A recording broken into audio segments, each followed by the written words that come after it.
ঈদে মিলাদুন্নবী উপলক্ষে বন্দরনগরীতে আয়োজন করা হয়েছে জশ্নে জুলুস। নগরীর ১৬ শহরে জশ্নে জুলুস উপলক্ষে এরই মধ্যে জমায়েত হয়েছেন লাখো মানুষ। এ বিষয়ে আরও জানাতে যুক্ত হচ্ছেন সহকর্মী শহীদুল সুমন। সুমন, জশ্নে জুলুসের আয়োজনের সবশেষ জানতে চাই।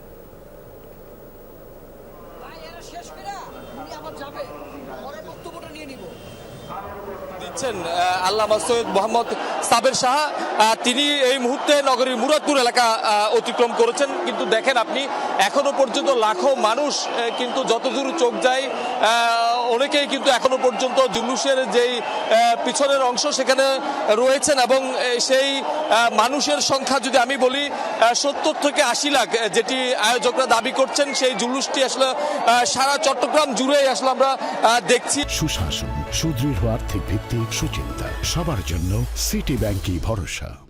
এবং দেখছেন আপনি লাখো মুসল্লি, ধর্মপ্রাণ মুসল্লি কিন্তু তারা এই জুলুসে অংশগ্রহণ করেছেন এবং তারা কিন্তু বলছেন যে এই যে জুলুসের মধ্য দিয়ে তারা একটি অসাম্প্রদায়িক বাংলাদেশ আসলে গড়ার কথা তারা বলছেন। এই যে সাম্প্রতিক সময়ে যে বিভিন্ন মন্দির গুলোতে হামলা হচ্ছে সেটির সাথে আসলে মুসলিম কেউ আসলে জড়িত নয়, সেটি আসলে এখানকার যারা সাধারণ মুসল্লিরা রয়েছেন, ধর্মপ্রাণ মুসল্লিরা রয়েছেন, তারা আসলে বলছেন।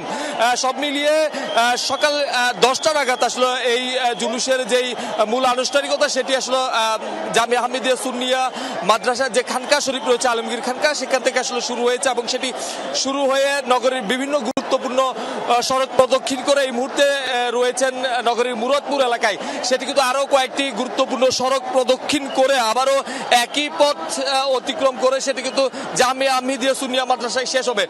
প্রতি বছরের মতো এবারও কিন্তু আয়োজকরা বলছেন যে তারা চান এই যে জুলুসটি ৭০-৮০ লাখ মানুষের অংশগ্রহণের যে জুলুসটি সেটি কিন্তু আন্তর্জাতিকভাবে স্বীকৃতি পান, ইউনেস্কো কিংবা ওয়ার্ল্ড রেকর্ডের মতো জায়গাগুলো যাতে এই জুলুসটি আসলে জায়গা করে নিতে পারে, সেটি তাদের দাবি। সুমন, অনেক অনেক ধন্যবাদ আপনাকে।